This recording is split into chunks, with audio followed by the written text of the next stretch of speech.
merasa bahagia.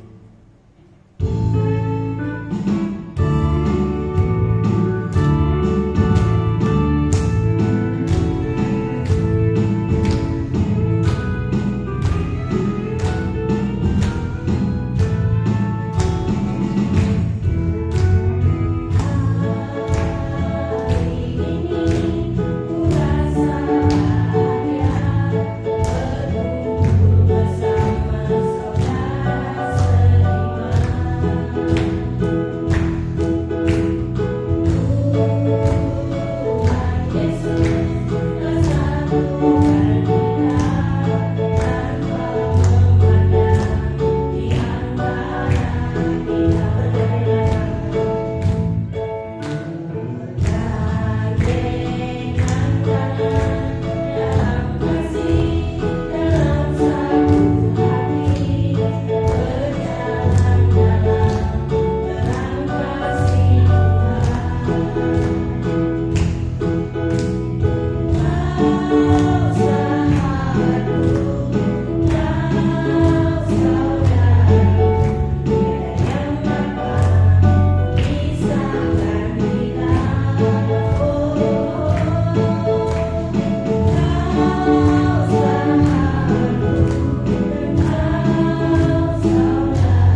kita mendengarkan sebagian dari firman Tuhan.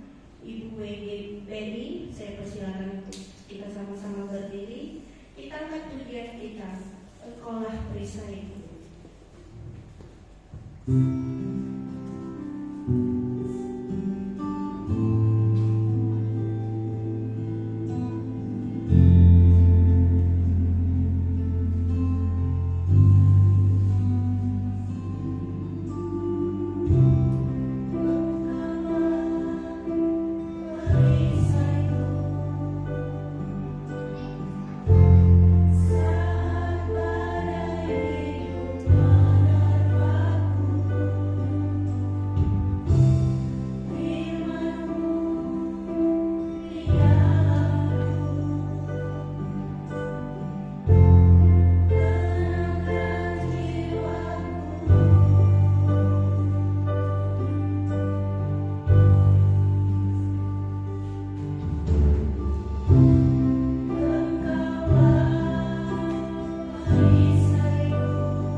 Tuhan tiba bagi kami pada saat ini. Kami mau mendengarkan firman Tuhan. Kami mau siapkan hati kami semua Tuhan. Biarlah firman yang Kau taburkan bagi ibu-ibu BGBI tempat ini Tuhan, itu boleh menjadi satu benih yang bertumbuh subur di dalam kehidupan kami, hingga kami menjadi ibu-ibu yang berdampak dan kami menjadi berkat bagi keluarga, berkat bagi segala yang kami lakukan di dalam kehidupan kami semuanya. Terima kasih Bapak, kami sambut firman-Mu hanya di dalam nama Tuhan Yesus Kristus. Haleluya, amin. Silahkan duduk kembali. Salam. Di nama Tuhan, sore hari ini kita bisa berkumpul. Kita mau belajar firman Tuhan pada sore hari ini. Mari sama-sama kita buka Alkitab kita di dalam Perjanjian Lama. Buka di dalam kitab Mazmur pasal yang ke-37.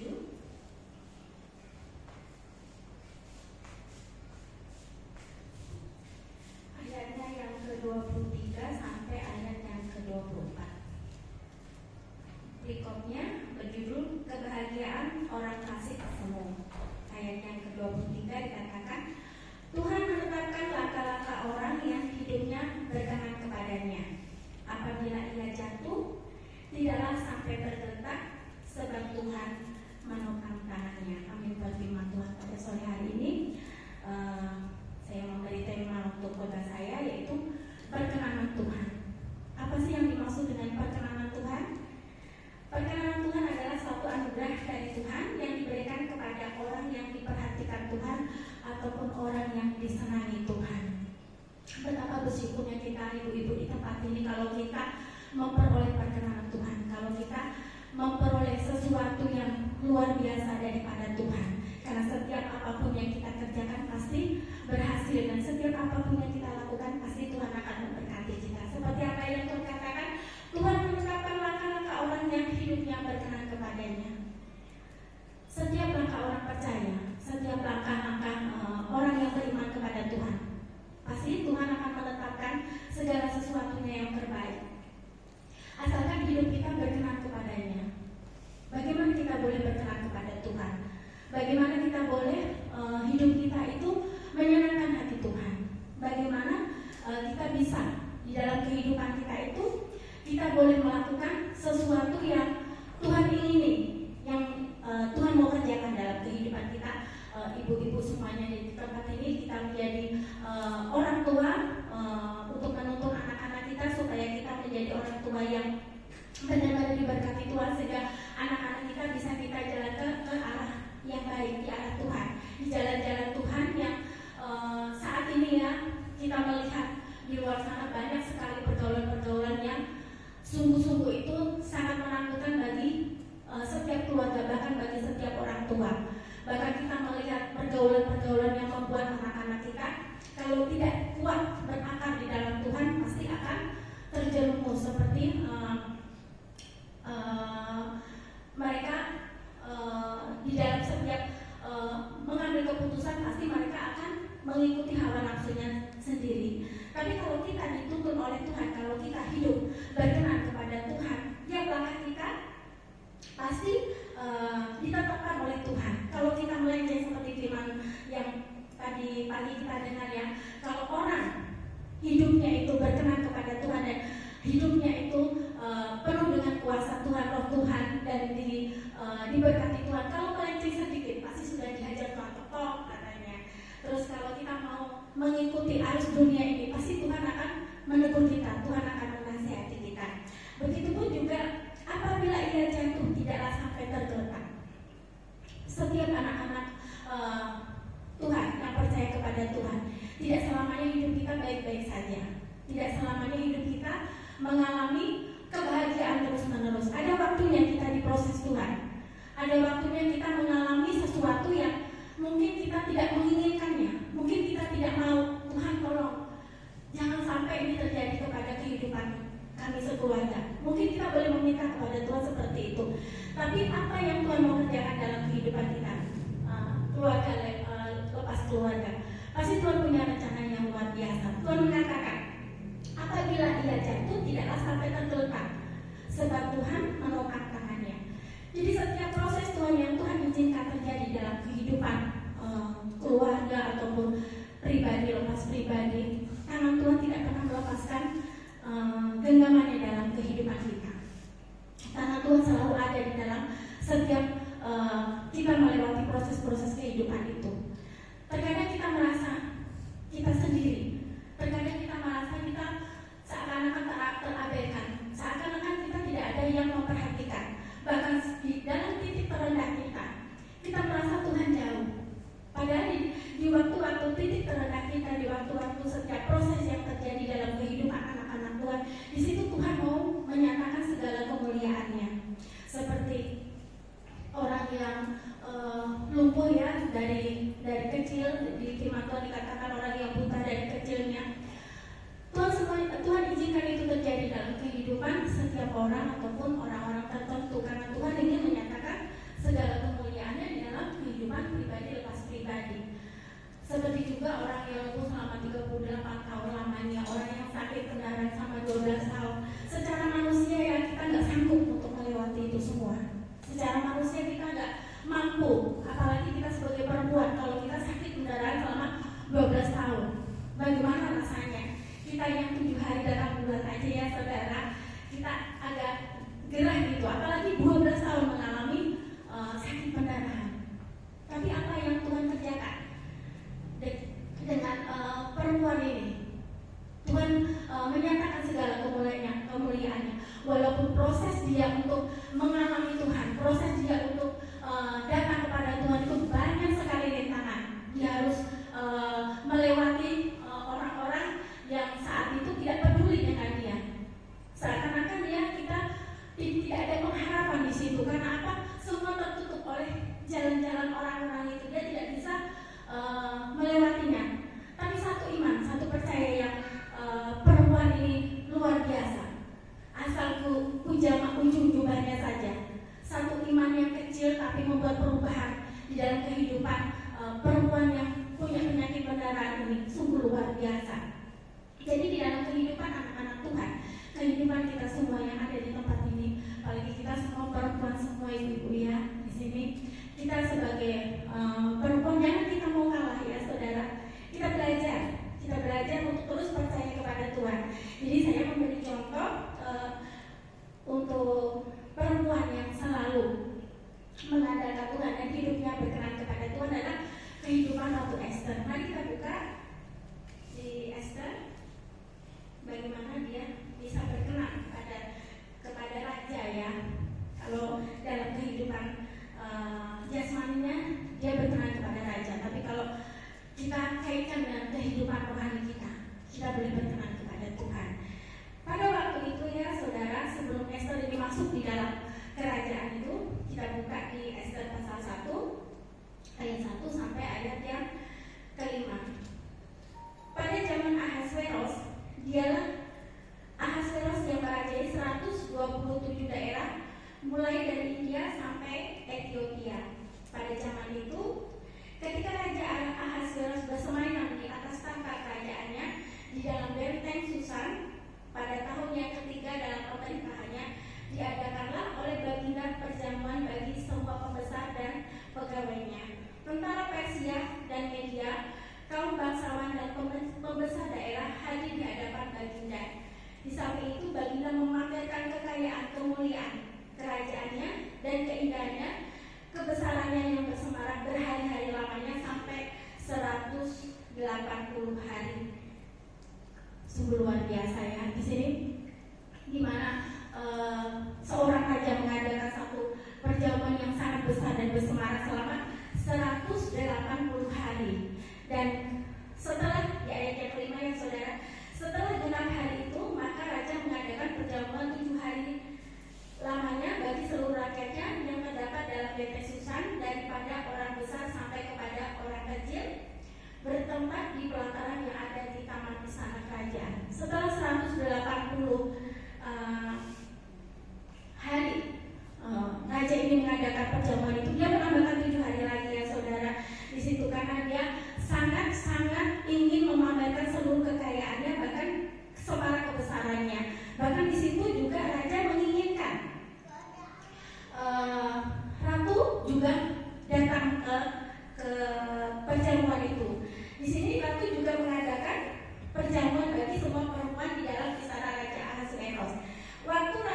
Ratu Wasti ini disuruh oleh Raja Ahasveros untuk bertemu kepada raja, ratu ini menolak ya saudara, sehingga raja ini sangat marah, sehingga pada waktu itu diadakanlah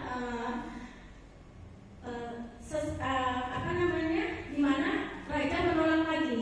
Ratu Wasti tidak menginginkan lagi dia menjadi ratu dan menggantikan itu semua. Jadi waktu sebelum Esther ini masuk ke dalam kerajaan, di situ ada satu peristiwa ya saudara, di mana Ratu Wasti tidak mau bertemu di dalam acara perjamuan yang diadakan oleh Raja Ahasveros, sehingga Raja Ahasveros ini menjadi murka dan marah, sehingga Ratu Wasti ini dihukum mati oleh Raja Ahasveros, sehingga kedudukan ratu digantikan oleh seorang yang lain. Dan saat ini juga di dalam kehidupan kita, kalau kita tidak sungguh-sungguh ya untuk mengikuti Tuhan, untuk mengiring Tuhan, untuk ikut di dalam apa yang Tuhan kerjakan dalam kehidupan kita, pasti Tuhan akan menolak seperti Ratu Wasti ini. Dan sehingga di dalam kehidupan Esther yang dulunya biasa-biasa saja, dia menjadi seorang ratu. Nah, di sini dikatakan ya, di mana Esther dibawa ke kerajaan. Kita buka di Esther pasal 2 ayat yang kelima. Di sini dikatakan, pada waktu itu ada di dalam benteng Susa seorang Yahudi yang bernama Mordeka bin Yair bin Simei bin Kis, seorang Benyamin yang diangkut dari Yerusalem sebagai salah seorang golongan yang turut dengan Yetonya Raja Yehuda ketika ia diangkut ke dalam pembuangan oleh Raja Nebukadnezar, Raja Babel.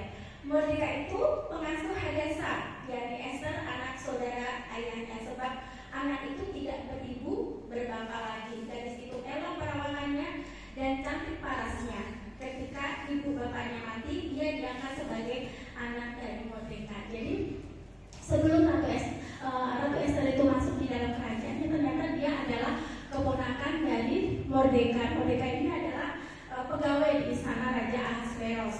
Dan melihat perawakannya yang cantik, melihat apa yang diperbuat Esther itu baik, maka Esther itu mendapatkan tempat untuk masuk di dalam kerajaannya. Tapi ada syarat-syaratnya untuk menjadi ratu. Apa syaratnya saudara? Kita baca di ayat yang ke-12. Tiap-tiap kali seorang gadis mendapatkan giliran untuk masuk menghadap Raja Ahasveros, ia dirawat menurut peraturan bagi para perempuan selama 12 bulan, sebab seluruh waktu itu digunakan untuk memakai wangi-wangian, 6 bulan untuk memakai minyak mur, dan 6 bulan lagi untuk memakai minyak kasih, serta lain wangi-wangian perempuan. Lalu gadis itu masuk menghadap raja, dan segala apa yang dimintanya harus diberikan kepadanya untuk dibawa masuk dalam balai perempuan ke dalam istana raja. Jadi sebelum Esther ini menghadap raja, dia harus kalau orang keraton ya harus pakai lulur, harus dibersihkan supaya dia tidak bau, dia tidak tidak kotor ya. Seperti juga dalam kehidupan rohani kita. Kalau kita mau berkenan kepada Tuhan, kita harus membersihkan kehidupan kita, bukan kehidupan jasmani yang kelihatan di mata kita ya saudara. Baju kotor kita bisa bersihkan, kita bisa cuci, sepatu kotor kita bisa cuci. Tapi hati Tuhan menginginkan di dalam hidup anak-anak Tuhan, kalau kita mau memperoleh perkenanan Tuhan, kalau kita mau memperoleh kasih Tuhan, kita memperoleh kebaikan-kebaikan Tuhan, kita belajar untuk kita membersihkan hidup kita. Bagaimana kita membersihkan hidup kita? Kita harus selalu dekat dengan Tuhan. Kita baca firman, kita berdoa, bahkan jangan pernah kita melupakan persekutuan bersama-sama dengan saudara-saudara kita seiman. Jadi dalam kehidupan kita jangan pernah kita melewatkan ini semua. Terkadang orang-orang merasa aku sudah baik, aku sudah melakukan ini, aku sudah melakukan itu. Apa hanya kebaikan-kebaikan itu? Tuhan tidak melihat apa yang ada di depan mata, seperti Samuel melihat anak-anak Isai. Ini parasnya elok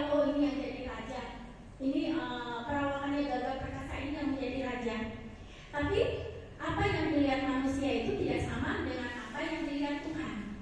Tuhan melihat hati, Tuhan melihat kedalaman yang paling dalam yang tidak bisa manusia lihat.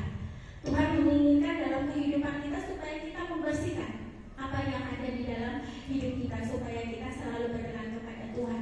Dan saat Esther ini mendapat perkenanan untuk menghadap raja di ayat yang ke-17 di pasal yang kedua tadi, maka Esther dikasihi oleh baginda lebih dari semua perempuan lain, dan dia beroleh sayang dan kasih baginda lebih daripada semua anak darah lain, sehingga baginda mengenakan mahkota kerajaan di atas kepalanya dan mengangkat dia menjadi ratu Gerti Wasti.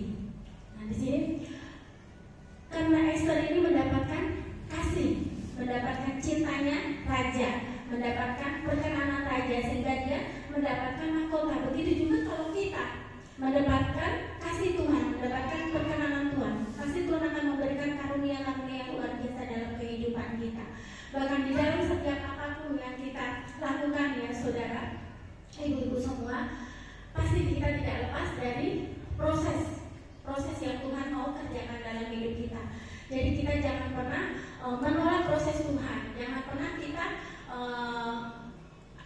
menolak segala sesuatu yang Tuhan mau kerjakan dalam hidup kita. Seperti apa yang dilalui Esther ini, setelah dia mendapatkan perkenanan dari raja, dia mendapatkan sesuatu yang baik daripada raja, tidak selamanya hidupnya baik-baik saja. Bahkan di sini di ayat di pasal yang ke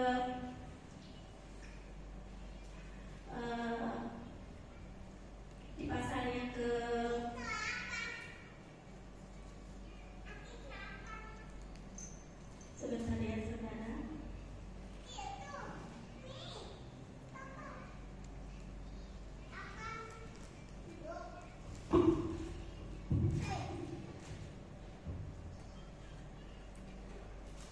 Di sini di pasal yang ke-2 tadi ya, banyak sekali apa yang terjadi dalam istana. Bahkan di sini dikatakan juga ada satu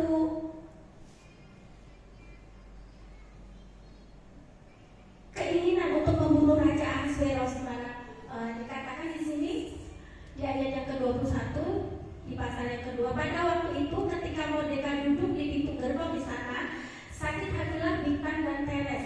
Nah ini pekerja di kerajaan, tapi dia merasa sakit hati karena mungkin waktu itu dia tidak terlalu dipedulikan, sehingga dia merasa sakit hati dan ingin mempunyai keinginan untuk membunuh Raja Ahasveros, dan segala sesuatunya itu diketahui oleh pamannya Esther. Bahkan di situ juga setelah ini terjadi, ada juga satu peristiwa yang ingin membunuh orang-orang Yahudi, di mana muslihat Haman. Saudara bisa baca di pasal yang ke-7 ini, di mana muslihat Haman, di mana keinginan Haman ingin membunuh seluruh orang Yahudi di kerajaan itu, hanya karena pertama kali yang membuat Haman ini sakit hati karena Mordekai tidak mau menyembah dia. Mordekai tidak mau sujud kepada dia, karena Mordekai hanya ingin sujud dan menyembah Tuhan yang dia sembah, yaitu Tuhannya orang Yahudi, Tuhannya orang Israel. Dan di situ peristiwa-peristiwa itu membuat orang-orang Yahudi sangat takut, dan Mordekai pun sangat takut waktu itu, sehingga dia menyuruh orang untuk menemui Ratu Esther. Nah di sini dikatakan di ayat yang keempat, di pasal yang keempat ayat yang ke-13 dikatakan, maka Mordekai menyuruh menyampaikan jawab itu kepada Esther, jangan kira karena engkau di dalam istana raja, hanya engkau yang akan terluput dari antara semua orang Yahudi. Jadi setiap kejadian-kejadian yang terjadi, kita anak-anak Tuhan yang percaya kepada Tuhan, yang proses-proses itu Tuhan izinkan terjadi dalam kehidupan kita, jangan kita gentar, jangan kita takut, tapi belajar kita melalui itu semua, belajar kita percaya kepada Tuhan, memegang janji Tuhan, kalau Tuhan tidak akan pernah meninggalkan kita. Seperti apa yang dilakukan oleh Ratu Esther ini, setelah dia mendengar kalau rakyatnya akan dibunuh, bangsanya akan dibunuh semuanya oleh tipu muslihat Haman ini, maka apa yang dilakukannya? Dia berbicara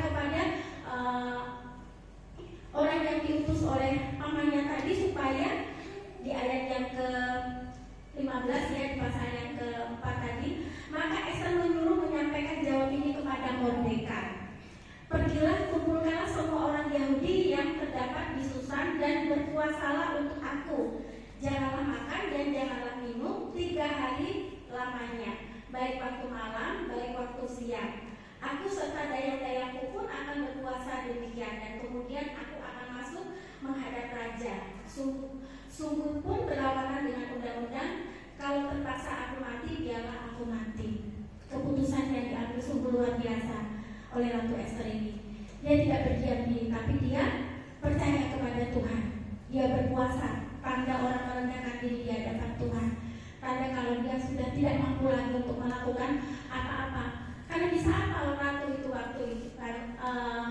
Esther waktu itu, apa yang dilakukan oleh Haman itu sudah sampai dimateraikan oleh raja, oleh cincin raja, sehingga apa yang dibuat perintah itu pasti akan dikerjakan, akan dilakukan. Tapi Esther ini sangat luar biasa, melewati permasalahan yang sangat besar. Dia tidak tinggal diam, tapi dia belajar untuk merendahkan diri di hadapan Tuhan. Dia tunduk di bawah kaki Tuhan dengan dia berpuasa. Bukan hanya Esther, tapi seluruh rakyat Yahudi yang ada di kerajaan Ahasuerus ini. Mereka berpuasa 3 hari 3 malam tanpa makan, tanpa minum. Bahkan anak kecil ternak pun mereka disuruh puasa semuanya. Sehingga apa yang mustahil, apa yang tidak mungkin, itu boleh berbanding terbalik, terjadi sesuai dengan apa yang diinginkan Ratu Esther ataupun Mordekai. Sekalipun kita ya mengalami satu beban yang luar biasa, seakan-akan kita tidak mampu untuk menyelesaikan itu semua, seakan-akan kita sudah tidak sanggup lagi, tapi kita percaya kepada Tuhan. Kita berdoa, kita berpuasa karena kita merendahkan diri di hadapan Tuhan. Kita matikan kedagingan kita, tapi kita munculkan kerohanian kita di hadapan Tuhan. Pasti Tuhan akan memberikan jawaban. Tidak hanya 1-2 hari aja ya saudara langsung klik gitu, tapi melewati proses 1 hari 2 hari. Terkadang jawaban doa itu bisa 1 tahun, bisa 1 bulan. Bersyukur kalau langsung dijawab Tuhan, itu bersyukur sekali. Tapi seringkali Tuhan ingin melihat ketaatan kita, ingin melihat iman kita kepada Tuhan. Bagaimana kita menyikapi apa yang terjadi dalam kehidupan kita, seperti apa yang terjadi di dalam kehidupan orang-orang Yahudi yang ada waktu itu. Mereka mau dibantai, mereka mau dibunuh habis, tapi apa yang dikerjakan Ratu Esther ini, dia merendahkan diri di hadapan Tuhan, sehingga apa yang muslimat Haman lakukan itu malah terbalik kepada dia digantung, dia dibunuh, dia dihukum oleh apa yang dia minta, malah diserahkan kepada dia sendiri. Dan semuanya itu terlepas dari kehidupan Ratu Esther dan kehidupan pamannya, bahkan seluruh orang-orang Yahudi yang ada di tempat itu. Jadi saudara, di dalam kehidupan kita bisa mengambil pelajaran dari sikap Ratu Esther ini di dalam hidup kita. Jangan pernah kita takut, jangan pernah kita gentar dengan apa yang terjadi. Kita mempercayakan kehidupan kita kepada Tuhan, karena bahwasanya setiap langkah kita Tuhan yang atur, Tuhan yang mengarahkan langkah-langkah hidup kita. Meskipun seringkali kita jatuh bangun dalam mengiring Tuhan, seringkali kita merasa kita sampai ke titik paling rendah ya. Seringkali ada orang yang mengalami itu, tapi di saat kita percaya kepada Tuhan, saat kita rendahkan diri di hadapan Tuhan, Tuhan akan mengangkat kita, Tuhan akan memberikan pertolongan kepada kita, asalkan kehidupan kita tetap di dalam Tuhan. Perkenanan Tuhan itu terus ada bagi setiap anak-anak Tuhan yang percaya kepada Tuhan.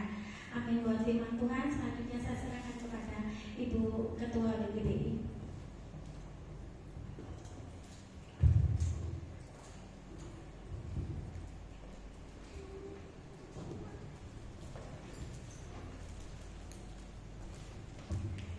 Puji Tuhan, firman Tuhan sore hari ini sangat menguatkan kita.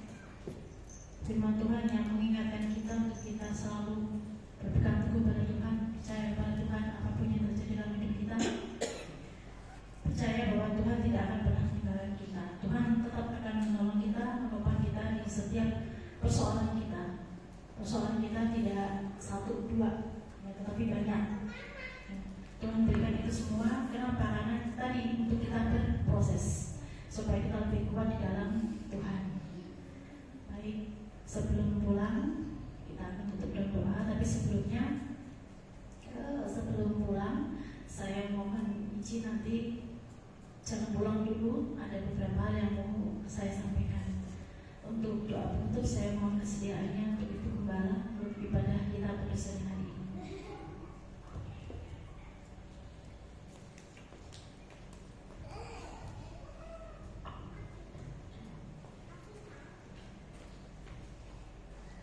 Mari kita tunduk kepala dan berdoa. Tuhan Yesus, di akhir kebaktian kami pada sore hari ini, kembali kami datang kepada Tuhan. Kami mengucap syukur atas kebaikan Tuhan, pertolongan Tuhan yang telah memperdengarkan suara-Mu kepada kami, sehingga kami dapat mengetahui apa yang harus kami jalani setelah kami mengalami persoalan apapun yang terjadi di dalam hidup kami. Dan biarlah melewati firman ini kami semakin dikuatkan, ibu-ibu di sini semakin setia kepada Tuhan dan semakin mengiring Tuhan sampai akhir hidup kami. Terima kasih Tuhan, Engkau tanamkan kebenaran firman ini di dalam lubuk hati kami yang paling dalam. Terima kasih Tuhan, demikian pula saudara-saudara kami yang tidak sempat hadir pada sore hari ini. Kami tidak tahu apa masalah persoalan yang mereka hadapi, namun kami percaya Engkau selalu ada bersama-sama mereka. Engkau lindungi sertai mereka juga, dan akhirnya nanti Engkau tolong tuntun mereka agar mereka semua boleh hadir bersama-sama kami pada waktu kebaktian yang akan datang. Kami selalu bersama-sama untuk beribadah, berbakti, memuji, bermuliakan nama Tuhan. Terima kasih Tuhan, terima kasih. Engkau berkati semua yang bertugas pada sore hari ini, baik yang memimpin pujian, yang memain musik, terlebih memberitakan firman-Mu. Engkau berkati dengan berkat yang berkelimpahan. Engkau pakai mereka semakin heran dan semakin ajaib.